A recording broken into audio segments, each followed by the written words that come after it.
বছরের পর বছর সাইয়েদনা আদম আলাইহিস সালাম এবং হাওয়া আলাইহিস সালাম আল্লাহর কাছে ক্ষমা চাইলেন, আল্লাহ ভুল করে নিষিদ্ধ গাছের ফল খেয়েছি, তুমি মাফ করে দাও।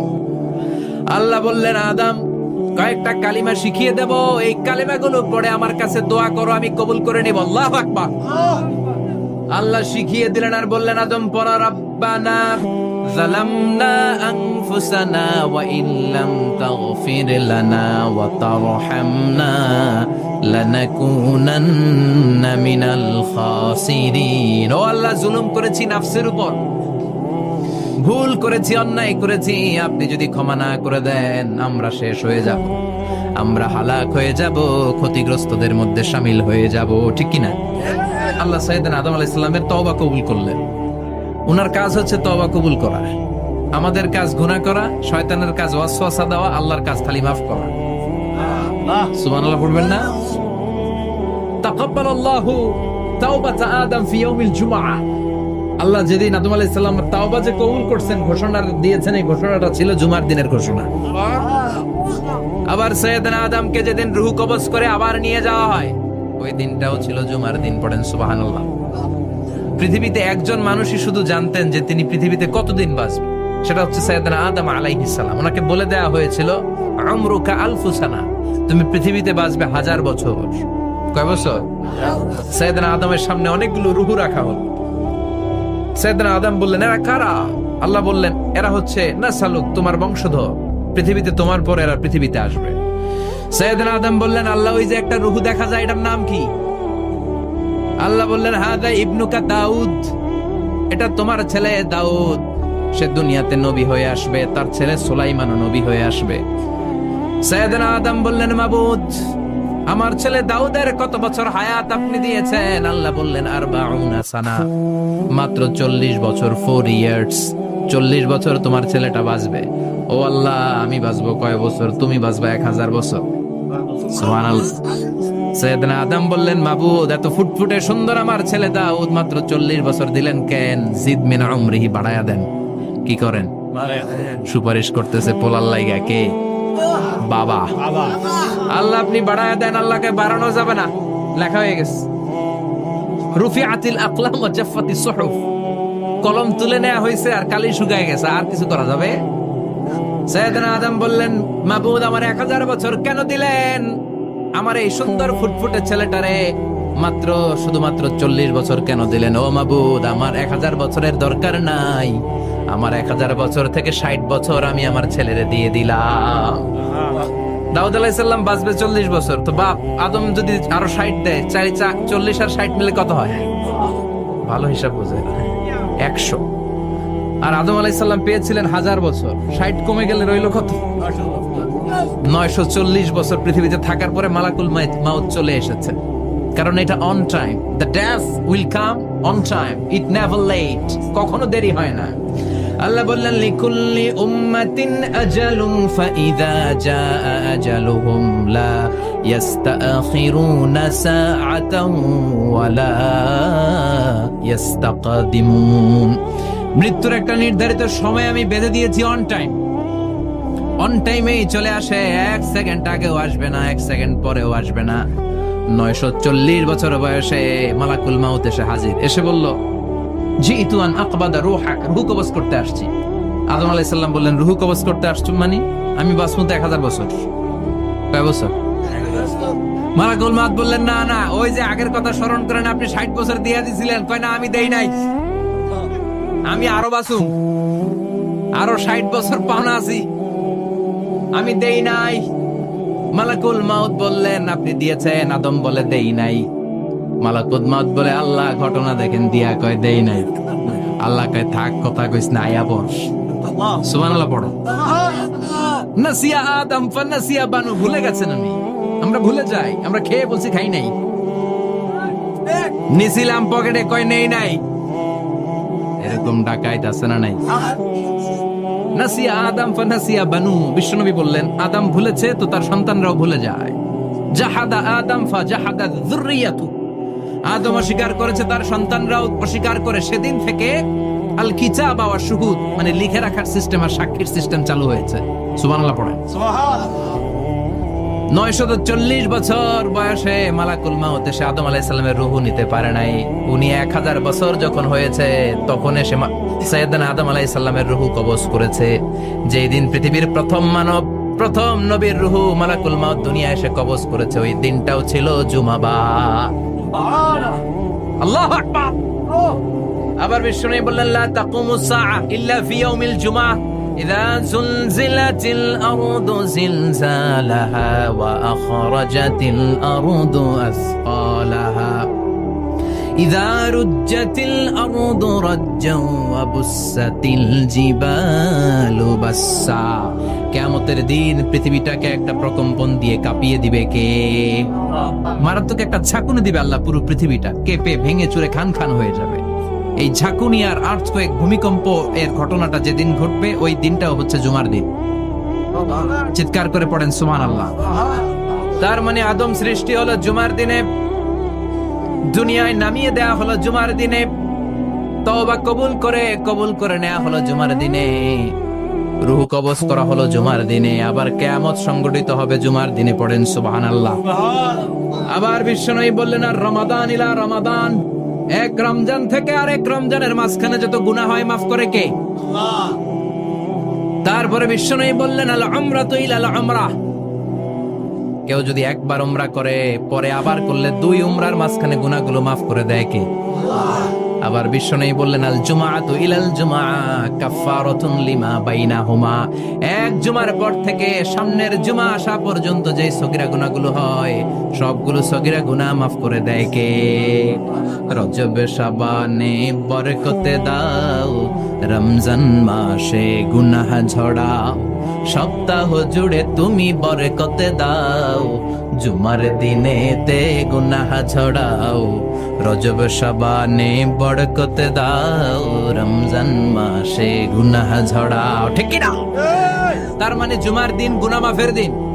সারা সপ্তাহে ভুল ত্রুটি অন্যায় যা করলাম জুমার নামাজের বদৌলতে সব গুনাহ মাফ করে দেয় কে? এই দামি দিনটাকে আল্লাহ ইহুদিদের দিতে চেয়েছিলেন, পায় নাই। আলহামদুলিল্লাহ কইবেন না? আলহামদুলিল্লাহ। ইখতিলাফু, তারা ইখতিলাফ করে হারাইছে এটা।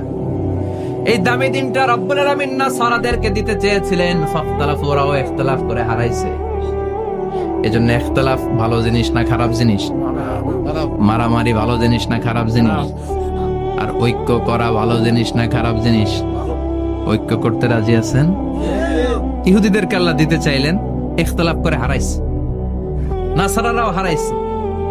ফাজা আল্লাহু বিনা ফাহাদানা বিহাদাদ দ্বীন, রব্বুল আলামিন এই দিনটা আমাদেরকে দিলেন, আমরা ইখতিলাফ করি নাই, বিশ্বনবীর হাতে হাত রেখে ঐক্য করে ঘোষণা দিয়েছি জুমার দিন আমাদের সাপ্তাহিক দিন। সুবহানাল্লাহ। বিশ্বনবী বলেন ফাগাদান লিল ইয়াহুদ, সাপ্তাহিক আনন্দের দিন ইহুদিদের জন্য হচ্ছে শনিবার, ইয়ামুস সাbt, ওয়া বা'দা গাদ লিন নাসারা, আর খ্রিস্টানদের জন্য হচ্ছে রবিবার, আর আমাদের জন্য হচ্ছে শুক্রবার। চিল্লায় পড়েন আল্লাহু আকবার। তার মানে জুমার দিন, জুমাবারের মর্যাদা বেশি না কম? চিল্লায় বলেন বেশি না কম? জুমার দিন সকালবেলা ফজরের নামাজের পর থেকে ফেরেশতারা যতগুলো মসজিদে জুমা অনুষ্ঠিত হয় ওই মসজিদে ঢোকার প্রতিটা দরজার মধ্যে দাঁড়িয়ে থাকে। কারা কারা আগে আগে জুমার নামাজ পড়ার জন্য মসজিদে যায়, প্রত্যেকের নামগুলো একটা জান্নাতের রেজিস্ট্রি খাতার মধ্যে তুলে নেয়।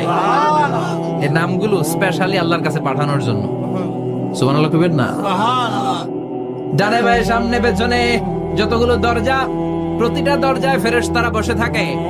কে আগে আসলো নাম তুলে দেয়। তুলতে তুলতে তুলতে তুলতে খতিব সাহেব যখন খুতবা দেওয়ার জন্য মিম্বারে যেয়ে বসে যায়, ফেরেশতারা তাদের খাতা বন্ধ করে তারাও খতিব সাহেবের সামনে জুমার খুতবা শোনার জন্য বসে যায়। পড়েন সুবহানাল্লাহ। প্রথম জুমার দিন জুমার মসজিদে যে ঢুকবে, বিশ্বনবী বললেন আল্লাহর রাস্তায় একটা উট কুরবানি দিলে যেই সওয়াব, এই সওয়াব আল্লাহ আমলনামায় দিয়ে দেয়। দ্বিতীয় পর্যায়ে যে ঢুকে, বিশ্বনবী বললেন বাকারা, গরু কুরবানির সওয়াব পায়। 3 নম্বরে যে ঢুকবে, বিশ্বনবী বললেন কাবসা, হাদিসের ভাষায় এসেছে আল কাবাস, কাবাস মানে হলো বকরি, বকরি কুরবানির সওয়াব। 4 নম্বরে যে ঢুকবে তার হচ্ছে দাজাজা, দাজাজা মানে মুরগি। 5 নম্বরে যে ঢুকবে, বিশ্বনবী বললেন বাইদা, নোয়াখালীরা কয় বয়দা, আমরা কই আন্ডা। শোনা নাই? এক দেশের কত ভাষা, এক দেশের গালি আরেক দেশের বুলি, আমরা বলি ছেলে, কুষ্টিয়ায় বলে পুত্র, আরেক জায়গায় গেলে বলে হুত, আরেক জায়গায় গেলে বলে ফোয়া। আছে না নাই? এক এলাকায় বলে বেটা ছেলে, ছেলেদেরকে বেটা ছেলে। মরদ ফোয়া, মরদ ফোয়া হইতে না, মরদ ফোয়া হতে। আহা, কি ভাষার বৈশিষ্ট্য! তো যেটা আমরা বলি ডিম, কথা বলে আন্ডা, কোথাও বলে বয়দা। তো এই বয়দা আল্লাহর রাস্তায় দান করে দিলে যেই সওয়াব, পঞ্চম ব্যক্তি ওই সওয়াব পাবে। এই 5 জনের পরে আর লেখালেখি নাই, বাকিদেরটা নরমাল এন্ট্রি করে সব ফেরেশতারা খুতবা শোনার জন্য বসে যায়। সুবহানাল্লাহ। তো জুমার দিনে আগে আগে যাবেন তো? সবাই রাজি আছেন? চিৎকার করে পড়েন ইনশাআল্লাহ। আলহামদুলিল্লাহ, আমরা এই জুমার দিনটাকে রাষ্ট্রীয় ছুটির দিন হিসেবে পাইছি না? 1984 সালে হুসাইন মোহাম্মদ এরশাদ সাহেব এই ভালো কাজ করছিলেন। উনি সব করছে জীবনে, স্বৈরাচারীও করছে, ভালো কাজও করছে। তো খারাপটা আর আমরা না বলে যেটা ভালো এটাই বলি। উনার কারণে আজ অবধি এই 84 থেকে আজ 34 বছর বাংলাদেশের রাষ্ট্রীয়ভাবে সাপ্তাহিক ছুটির দিন কোনটা? আলহামদুলিল্লাহ কইবেন না? এই উসিলায় আল্লাহ ওনারে মাফ করুন। পৃথিবীর অনেক দেশে কিন্তু শুক্রবার ছুটির দিন না। আমি বছরের বেশিরভাগ সময় মালয়েশিয়াতে থাকি। মালয়েশিয়ার সাপ্তাহিক ছুটির দিন রবিবার। খ্রিস্টানদের সাথে অনেক বিজনেস তাদের মেনটেন করতে হয়। তো তারা যদি শুক্রবারে ছুটির দিন করে তাহলে সপ্তাহে 2 দিন ব্যবসা বাণিজ্য কাটা পড়ে যায়। নিজেদের কারণে শুক্রবার বন্ধ, যাদের সাথে বিজনেস ওদের কারণে রবিবার বন্ধ। আমরা আলহামদুলিল্লাহ আল্লাহর দয়ায় পবিত্র দিনটাতে পেয়েছি জুমাবার। আলহামদুলিল্লাহ পড়েন আলহামদুলিল্লাহ। এজন্য বিশ্বনবী বললেন, খবরদার এদিনের নামাজ মিস করো না।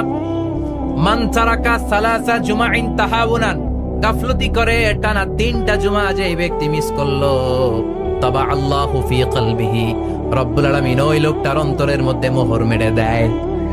ওয়া কুতিবা ফি জুমরাতিল মুনাফিকিন, মুনাফিকদের খাতায় তার নাম তুলে দেয়। 3টা জুমা যদি কেউ মিস করে, 2টা পানিশমেন্ট। এক হচ্ছে তাবা আল্লাহু ফি কলবি, আল্লাহ অন্তরে মোহর মেরে দেয়। ভালো কথা ভাল লাগে না, নামাজ ভাল লাগে না, আজান ভাল লাগে না, ইসলাম ভাল লাগে না, শুধু মौज মাস্তি ভাল লাগে, গান বাজনা ভাল লাগে।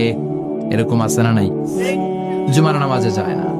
আরেকটা হলো কুতিবা মিনাল মুনাফিকিন, মুনাফিকদের খাতায় নাম তুলে দেয়। আল্লাহ হেফাজত করো।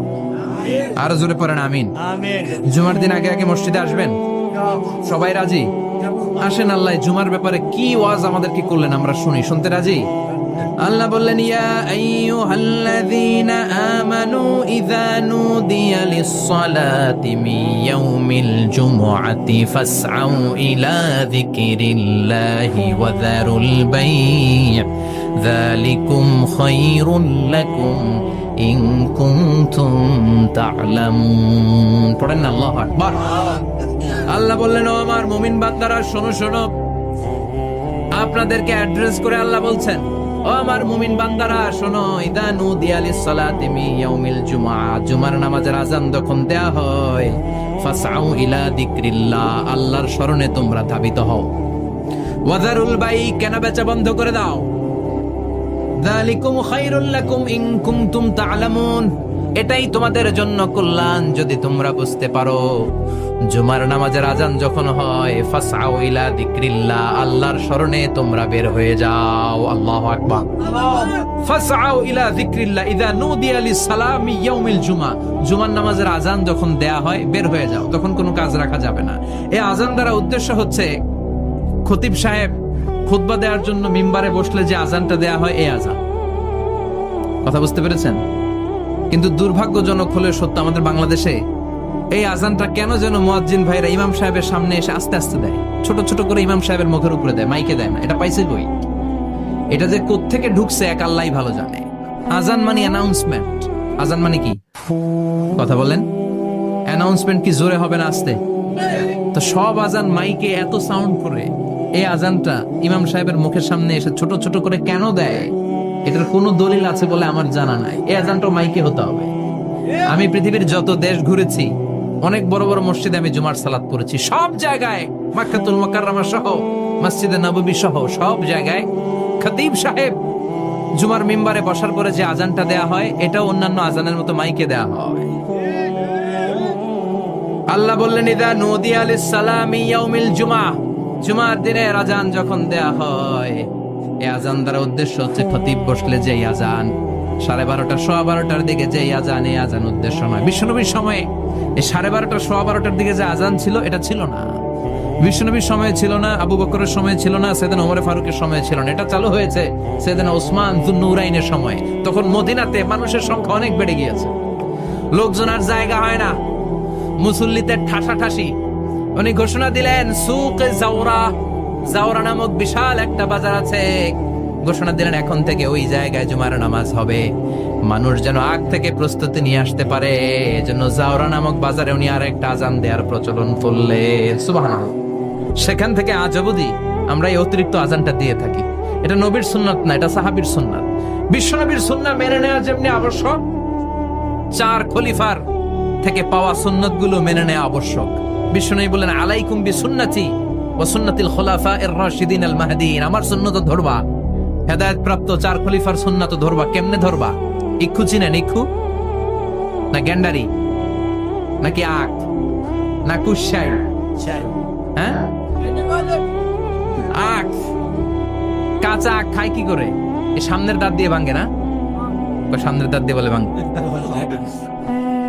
চাপার দাঁত দিয়ে, এই জায়গার দাঁত দিয়ে শক্ত করে ধরতে হয়। বিশ্বনবী বললেন আব্দু আলাইহা বিন নওয়াজিস, আমার সুন্নাত আর সাহাবীদের সুন্নাতকে চাপার দাঁত দিয়ে আঁকড়ে ধরো, যাতে ছুটে না যায়। চিল্লায় পড়েন আল্লাহু আকবার। এটা সাইয়েদনা উসমানের সুন্নাত। বিশ্বনবী বললেন ইযা নুদিয়া লিস-সালাহ মিন ইয়াউমিল জুমআতি ফাসআউ ইলা যিকরিল্লাহ, জুমার দিনের আযান যখন দেয়া হয়, ফাসআউ ইলা যিকরিল্লাহ, আল্লাহর স্মরণের দিকে ধাবিত হও। দেরি করো না। দেরি করা যাবে? আজান হইলে কোনো কাজ রাখবেন? কোনো ব্যস্ততা থাকবে? কাজ একটাই, জুমার নামাজ। চিল্লায় বলেন কাজ একটাই, সেটা কি? আল্লাহ বললেন ফাসআউ। ফাসআউ এর শাব্দিক অর্থ হচ্ছে দৌড়াও। আসলে কি? তো এই দৌড়াও দিয়ে আসলে দৌড়াও বোঝানো হয়নি, এটা দ্বারা বোঝানো হয়েছে আল মুবাদারা ওয়াল ইহতিমাম, ইম্পর্টেন্স দেয়া, এমফাসাইজ করা, গুরুত্বের সাথে আগে আগে প্রস্তুতি নাও। ফাসআউ দ্বারা দৌড়ানো বোঝানো হয়নি। প্রমাণ কি? কারণ বিশ্বনবী দৌড়ে দৌড়ে নামাজে যেতে নিষেধ করেছেন। বিশ্বনবী বলেছেন ইযা উকিমাতিস সালাহ, মনোযোগ দিয়ে শুনেন, ইযা উকিমাতিস সালাতু ফালা তাতুহা তাসআউন ওয়া আতুহা তামশুন আলাইকুম বিসাকিনাহ ফামা আদরাকতুম ফাসাল্লু ওয়া মা ফাতাকুম ফাতিমু, যখন নামাজ শুরু হয়ে যায় দৌড়ে দৌড়ে যাবে না, তামশুন হেঁটে হেঁটে যাও, আলাইকুম বিসাকিনাহ ধীরে ধীরে যাও, ফামা আদরাকতুম ফাসাল্লু ইমাম সাহেবের সাথে যে যত রাকাত পাবা পড়বা, ওয়া মা ফাতাকুম ফাতিমু যেটা ছুটে যায় নিজে নিজে পড়ো, কবুল করে নেবে কে? আল্লাহ। কিন্তু দৌড়ে যায় নামাজ ধরা যাবে? খবরদার, ধীরস্থির ভাবে যাবেন। হাঁটার মধ্যে একটা গুরুত্ব দিয়ে তাড়াতাড়ি ধরতে চাবেন, কিন্তু দৌড়ে যাওয়া যাবে? নিষেধ করেছেন। অনেক মুসল্লিরা এটা করে। ধরেন মাগরিবের নামাজ, ওযুখানাতে মুসল্লিরা ওযু করতেছে, ইমাম সাহেব নামাজ শুরু করেছেন আল কারিআতু মাল কারিআ ওয়া মা আদরাকা মাল কারিআ, মুখস্থ আছে না সবার? মুসল্লি মনে করতেছে ওযু হইছে আমার অর্ধেক, এখন যদি তাড়াতাড়ি ওযু না করে দৌড় না দেই রাকাত পাওয়া যাবে? রাকাত পাওয়ার জন্য দিছে দৌড়। মসজিদে হচ্ছে টাইলসের মসজিদ, পিছলায় পয়রা মুসল্লি একদিকে, লুঙ্গি আরেকদিকে। আছে না নাই? আমার কাছে খবর আছে এরকম পা ভাঙছে অনেকের। রাকাত ধরার জন্য মুসল্লি তাড়াহুড়ো করে দিছে দৌড়, মুসল্লি একদিকে লুঙ্গি, ঠ্যাং ভাঙা শেষ, এখন ল্যাংড়া। বিশ্বনবীর কথা মানে নাই, ওটারে ল্যাংড়া বানাইছে কে? এই জন্য বিশ্বনবী বললেন খবরদার দৌড়ে যাবে না, একামত হয়ে গেলে ধীরস্থির ভাবে যাও। কেননা দৌড়ে দৌড়ে আপনি কার দরবারে যাবেন? উনি তো সব রাজার বড় রাজা, মহারাজা। মহারাজার দরবারে তাড়াহুড়ো করা যায় নাকি? ফিট হয়ে কাপড় চোপড় পরে আতর টাতর মেখে ধীরস্থির ভাবে যাবেন। দৌড়ে গেলে আপনার হার্টবিট বেড়ে যাবে, আপনার ব্রেথ ইন ব্রেথ আউট, শ্বাস প্রশ্বাস বেড়ে যাবে। তো হাঁপানির চোটে তো আপনি হাঁপাতে থাকবেন।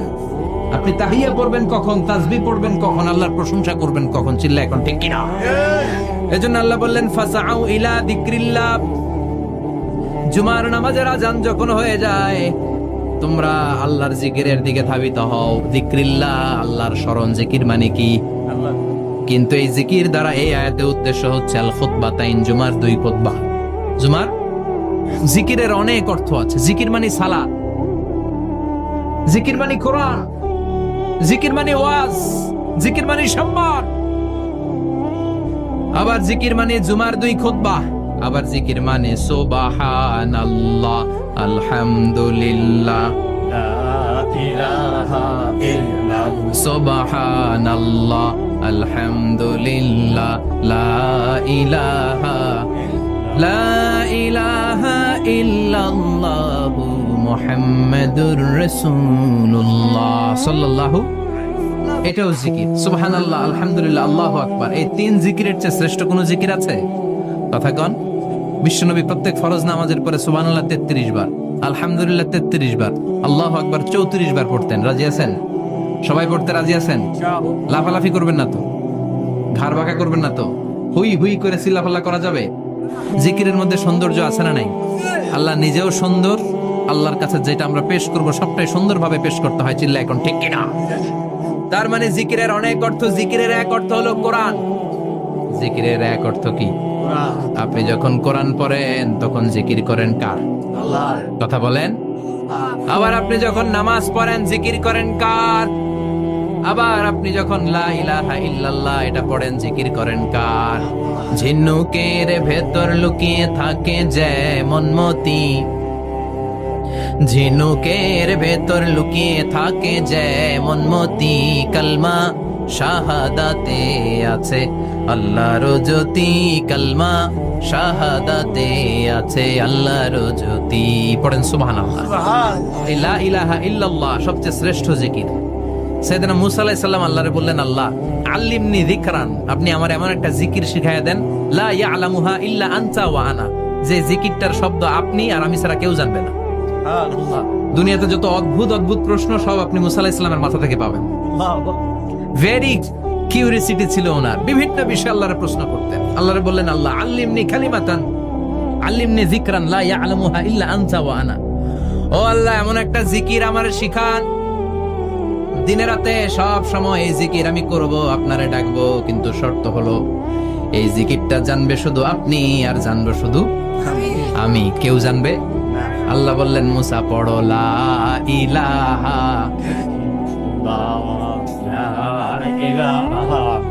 লা ইলাহা ইল্লাল্লাহু মুহাম্মাদুর রাসূলুল্লাহ সাল্লাল্লাহু। আল্লাহ বললেন, মুসা পড়ো লা ইলাহা ইল্লাল্লাহ।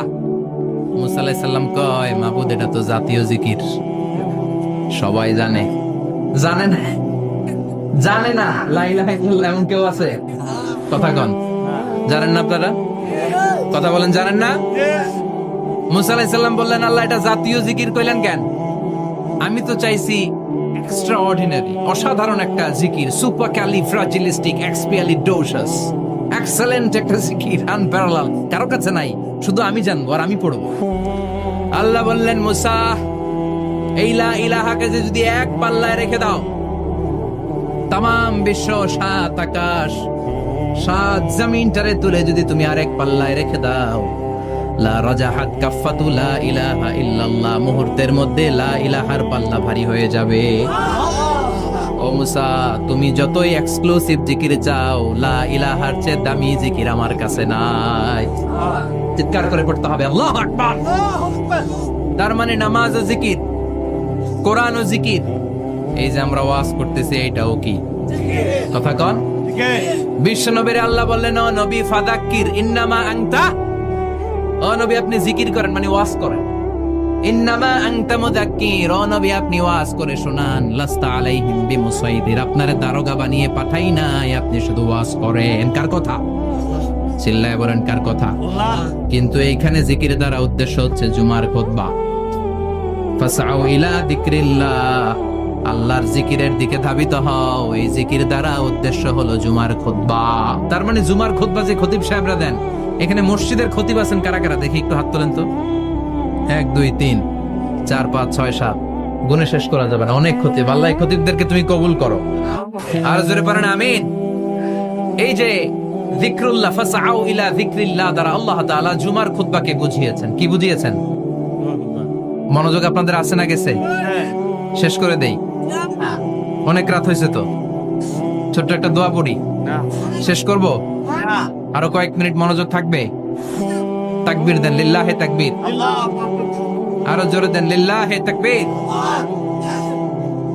ফাসআউ ইলা যিকরিল্লাহ, আল্লাহর জিকিরের দিকে, আল্লাহর স্মরণের দিকে ধাবিত হও। এটা দ্বারা উদ্দেশ্য হচ্ছে জুমার খুতবা। আল্লাহ বুঝাতে চাইলেন জুমার খুতবা যাতে মিস হয়ে না যায়। এজন্য জুমার খুতবারে যেন তেন মনে করবেন না, এটা ওয়াজিব। জুমার নামাজ যেমনি ওয়াজিব, জুমার খুতবা দেওয়াও, কথা বলেন, জুমার খুতবা ওয়াজিব, শোনাও ওয়াজিব, খুতবা দেওয়াও ওয়াজিব। এই জন্য রব্বুল আলামিন জোহরের নামাজকে ফরজ করে দিয়েছেন 4 রাকাত। যেহেতু জোহরের নামাজের আগে পরে কোনো খুতবা নাই, জুমার দিন খুতবা আছে, তাই জুমার দিন 4 রাকাত থেকে কমিয়ে তিনি 2 রাকাত করে দিয়েছে। কি ব্যালেন্সড ইসলাম, কি ভারসাম্যপূর্ণ আমাদের জীবন বিধান। প্রতিদিন জোহরের সময় ফরজ কয় রাকাত, কিন্তু জুমার দিন ফরজ কয় রাকাত, 2 রাকাত কমাইলো কেন? খুতবা, সুবহানাল্লাহ কইবেন না? এজন্য জুমার খুতবাটা খতিব সাহেব যারা আছেন খুবই জরুরি। এটাকে খুব কনস্ট্রাকটিভ মুডে সমাজে তুলে ধরতে হবে, মানুষকে এডুকেট করতে হবে, ইনস্ট্রাক্ট করতে হবে। আপনাদের অনেক দায়িত্ব, you have huge responsibilities in your shoulder. আপনাদের অনেক দায়িত্ব। খতিব যারা, এটা ছোটখাটো কোনো রেসপন্সিবিলিটি না, এটা অনেক বড় দায়িত্ব। এই জুমার খুতবা, জুমার আলোচনার সাথে পৃথিবীর কোনো আলোচনার কোনো মিল নাই, কারণ জুমার আলোচনা সব সময় অন টাইম, একটা নির্ধারিত সময়ে হয়। পৃথিবীর অন্য কোনো আলোচনা নির্ধারিত সময়ে হয় নাকি? কথা কন। আমরা বক্তারা নির্ধারিত সময়ে মাইক পাই? কথা কন। কোনদিন 8টায়, কোনদিন 9টায়, আজকে বসছি কয়টায়? কিন্তু জুমার খুতবার এটা চেঞ্জ হয়। কি বরকতের একটা জলসা! ওই দিন সবাই আসতে হয় মসজিদে। ফুল টাইম নামাজি এরা আসে, পার্ট টাইম নামাজি এরা আসে, বেনামাজি এরাও আসে, আস্তিক এরা আসে, নাস্তিক এরাও আসে, আওয়ামী লীগ আসে, বিএনপি আসে, জাতীয় পার্টি আসে, জামাত ইসলাম আসে, হেফাজতে ইসলাম আসে, তাবলিগের ভাইয়েরা আসে, পীরের মুরিদেরা আসে, সবাই আসে। এটা জরুরি দিন না? তাফসির মাহফিলের সাথে জুমার একটা মৌলিক পার্থক্য হচ্ছে, তাফসির মাহফিল আমাদের ধরে রাখতে হয়। কি করতে হয়? ধরে না রাখলে শ্রোতা উঠে যায়। কিন্তু জুমার খুতবা কি ধরে রাখা লাগে? কথা কন। ওঠার সুযোগ আছে, কারণ সামনে কি জুমার নামাজ। সুবহানাল্লাহ কইবেন না? এটা অনেক জরুরি। এজন্য জুমার খুতবা যারা দেন এরা বিশ্বনবীর দায়িত্ব পালন করেন। আল্লাহু আকবার। বিশ্বনবীর মাদানী ইনিংস কয় বছরের? 10 বছর। বিশ্বনবীর মাদানী ইনিংস শুরু হয়েছে মসজিদে নববী তৈরি করার মধ্য দিয়ে। বিশ্বনবী মসজিদে নববী তৈরি করার পর মসজিদে নববীর খতিব হিসেবে দায়িত্ব নিলেন। সুবহানাল্লাহ। বিশ্বনবী 1টা 2টা 5টা 10টা না, মসজিদে নববীতে 10 বছরের ইনিংসে 500টারও বেশি জুমার খুতবা দিয়েছেন। সুবহানাল্লাহ। বাড়িতে যায় বলেন কত খুতবা? 500রও বেশি খুতবা দিয়েছে। মদিনার সমাজটা এমনি জান্নাতি সমাজ হয় না। মদিনার সোসাইটিটাকে জান্নাতি সমাজ বানানোর জন্য বিশ্বনবীকে 500টা বক্তব্য দিতে হয়েছে। চিল্লায় পড়েন আল্লাহু আকবার। প্রতি সপ্তাহে যে আয়াতগুলো নাজিল হতো বিশ্বনবী এগুলো নিয়ে কথা বলতেন। এই সপ্তাহে যে সমস্ত আয়াতগুলো নাজিল হলো ওই আয়াতগুলো নিয়ে বিশ্বনবী জুমার দিন খুতবার মধ্যে কথা বলতেন। এই সপ্তাহের মধ্যে রাষ্ট্রীয় যত ক্রাইসিস আছে এই সমস্যাগুলো নিয়ে বলতেন। এই সপ্তাহে সমাজের মধ্যে বড় বড় যত ঘটনাগুলো ঘটে গেল এগুলো নিয়ে বিশ্বনবী জুমার দিন কথা বলতেন। সুবহানাল্লাহ। যেন খতিব যারা আছেন জুমার আলোচনাটা অনেক কনস্ট্রাকটিভ, ফ্রুটফুল হতে হবে, কোরআনের আলোকে হতে হবে। বিশ্বনবী জুমার খুতবা দিচ্ছেন, হঠাৎ বিশ্বনবী দেখলেন হাসান আর হুসাইন লাল 2টা জামা পরে জুমার মসজিদের মধ্যে ঢুকে একবার কাতারের এইদিকে দৌড় মারে, আরেকবার ওইদিকে দৌড় মারে। ছোট বাচ্চাদের এরকম দৌড়াদৌড়ি আছে না নাই? রাজা মায়েরও আছে। ছোট বাচ্চাদেরকে মসজিদে ঢুকতে দেন তো না বের করে দেন? বের করে দেয়। সর্বনাশ। বাচ্চাদেরকে মসজিদ থেকে বের করবেন না, কখনোই বের করবেন না। তুরস্কের বিভিন্ন মসজিদে বড় বড় ফেস্টুন দিয়ে লেখা থাকে তারাবির নামাজে, জামাতের নামাজে মুরব্বীরা যখন সামনে নামাজ পড়বে পিছন থেকে যদি ছোট বাচ্চাদের চিল্লা চিল্লি আর কিচির মিচির শব্দ শুনতে না পাওয়া যায় তাহলে ভবিষ্যৎ প্রজন্ম নিয়ে আপনারা চিন্তিত থাকো। পিছনে যদি বাচ্চাদের হই হুল্লোড় না থাকে, চিল্লা ফাল্লা না থাকে, তার মানে নেক্সট জেনারেশন এগুলো মুসল্লি হবে না, এগুলো হবে ডাকাত। এজন্য এরা বিভিন্ন প্রজেক্ট চালু করেছে। 40 দিন টানা ফজরের নামাজ যে ছোট বাচ্চারা মসজিদে এসে পড়বে ওই প্রজেক্টের আওতা থেকে একটা করে সাইকেল দিয়ে দেয়া হচ্ছে। সুবহানাল্লাহ কইবেন না? কুয়েতে আরেকটা প্রজেক্ট করছে, ফজরের নামাজে মুসল্লি নাই। কুয়েতের এই প্রজেক্ট হচ্ছে marriage project, second marriage project, দ্বিতীয় বিবাহ প্রকল্প। কি কাজ এই প্রকল্পের? তারা ঘোষণা দিল মসজিদে ফজরের সালাতে মুসল্লি পাওয়া যায় না, তো যারা যারা ফজরের নামাজে মসজিদে আসবে না, টাইমলি আসবে না, তাদেরকে মসজিদের টাকা দিয়ে মসজিদের অর্থায়নে দ্বিতীয় বিবাহের ব্যবস্থা করে দেওয়া হবে। এই ঘোষণা দেওয়ার পর থেকে ওই এলাকার কোন মহিলার তাহাজ্জুদ মিস হয় না। ফজর তো অনেক দূরে, তাহাজ্জুদের সময় থেকে হাজবেন্ডে ডাকা শুরু করে, মসজিদে যাও, তাড়াতাড়ি তাড়াতাড়ি